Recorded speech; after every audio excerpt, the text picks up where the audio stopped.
Welcome you all to this section on fluid mechanics and machinery. Today we are going to discuss certain topics regarding the course outcome 1. Right, the course outcome 1 as shown in the slide, it will be illustrating the basic properties of fluid and fluid statics. See, actually we would have already discussed what is going to be fluid, what is the distinction between the solid and fluid, right? So today we are going to discuss about certain properties like density, specific weight, specific volume, specific gravity, viscosity, compressibility. So the other capillarity and surface tension we will be discussing in the coming sections, right? So these are the main properties of fluids which will play a major role in the performance. Number one is your density, second the specific weight, the third is the specific volume, the fourth the specific gravity, the fifth one is kinematic and dynamic viscosity, the sixth one is surface tension, and 7 is your capillarity. So now we will be discussing one by one. So you know it very well. This density or mass density will be denoted by rho. So this will be the mass per unit volume of the fluid. How you can express in the mathematical terms?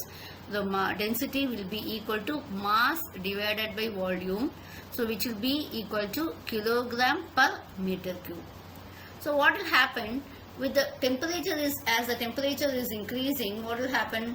The volume of the fluid will be increasing, isn't it? And hence the mass density will have, what happens? It will decrease. You can see from the equation that the volume and the density, they are inversely proportional with respect to each other.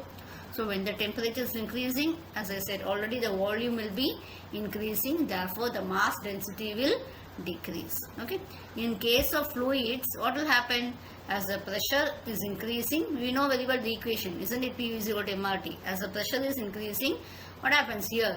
The volume will be decreasing and hence the mass density will increase. Okay. So this is of the quality, this is regarding the property density. And normally the standard value is density of water is 1000 kilogram per meter cube at a temperature of 4 degrees Celsius.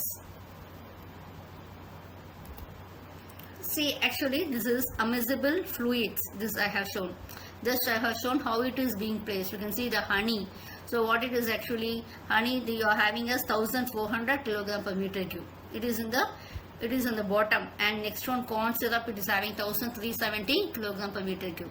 Okay, next one is dish soap and everything else. The water is actually a standard one.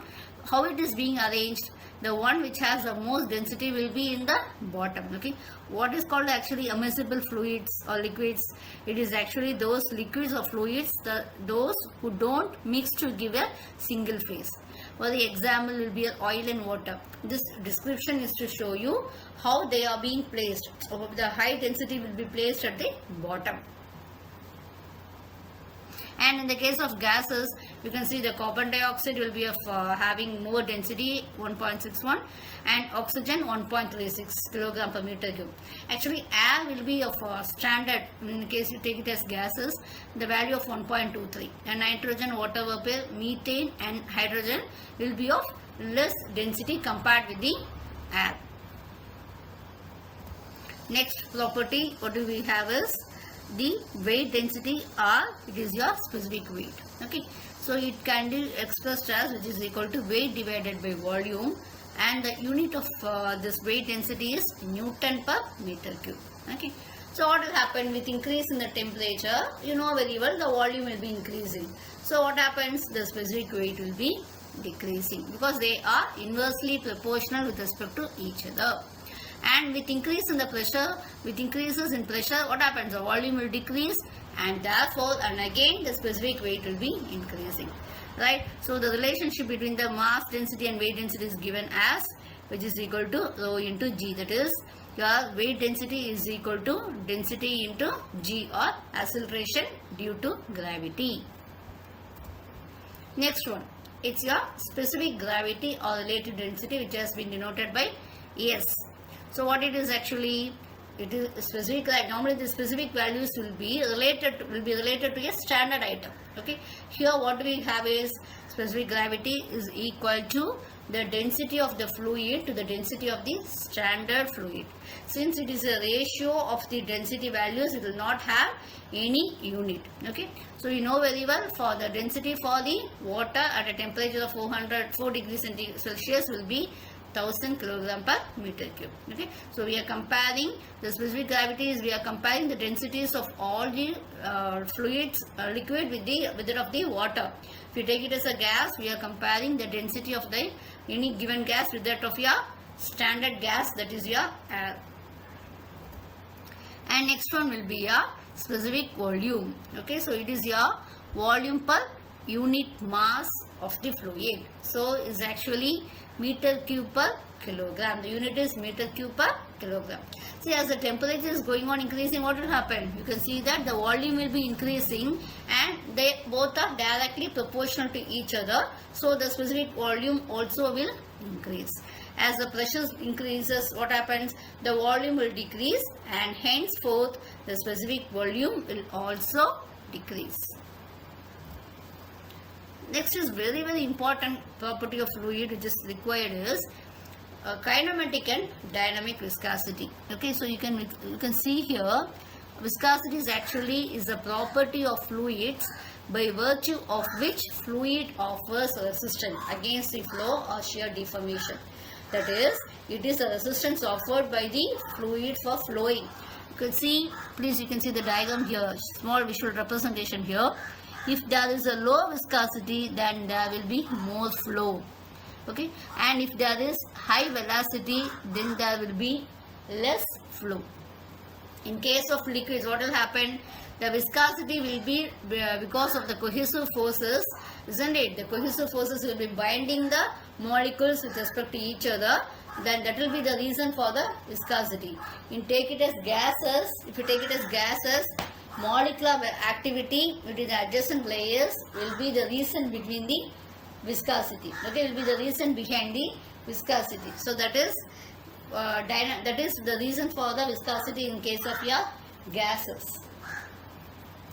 Next one is your description of Newton's law of viscosity.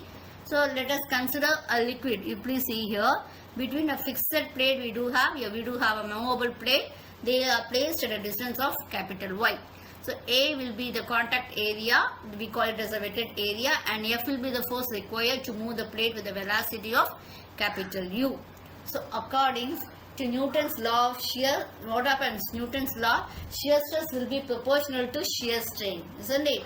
So this, you can see how is the velocity distribution. Okay, you can see how the velocity profile is.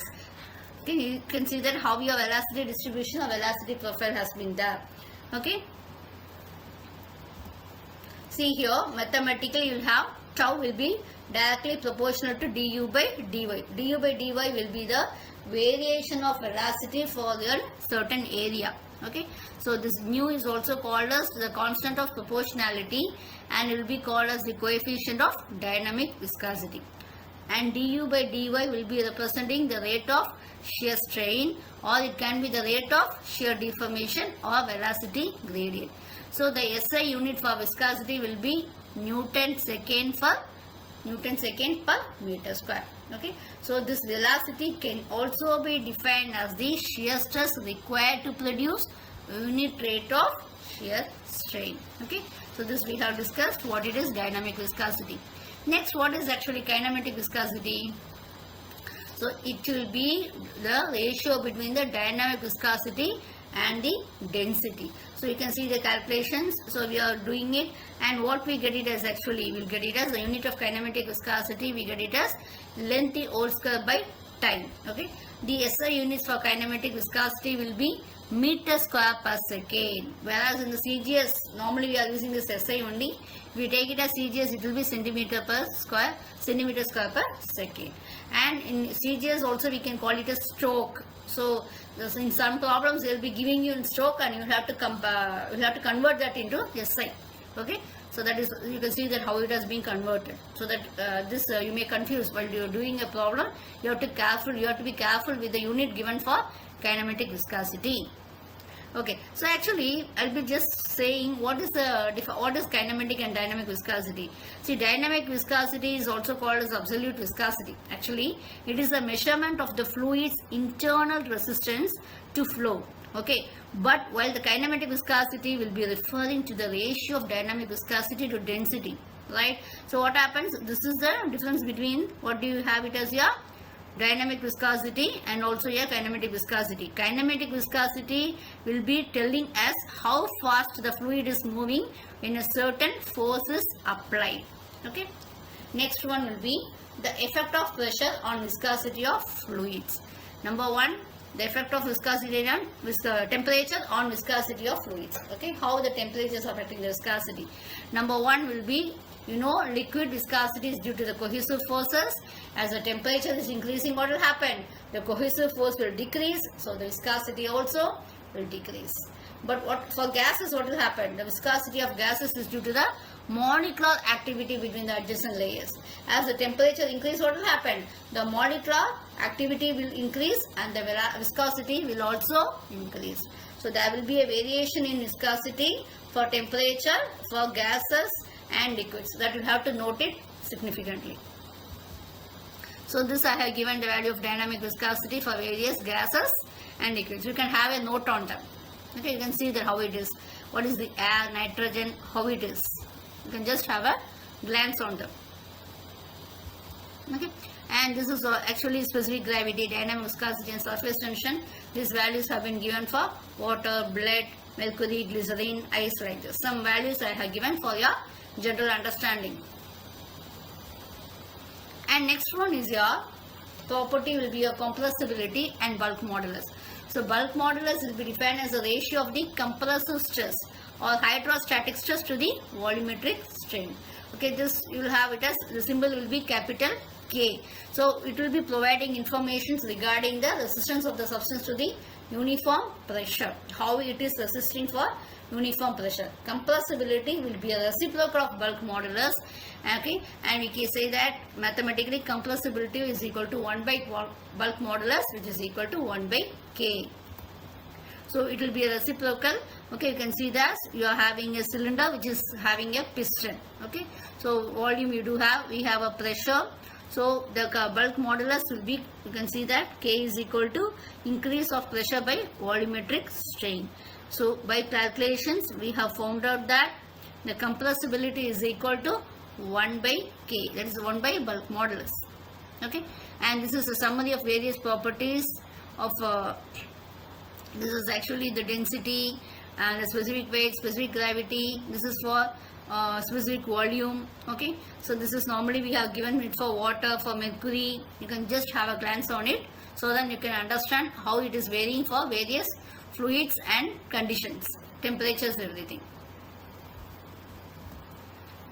Thanks for your listening, and we will continue in the next forthcoming section. Thank you all once again.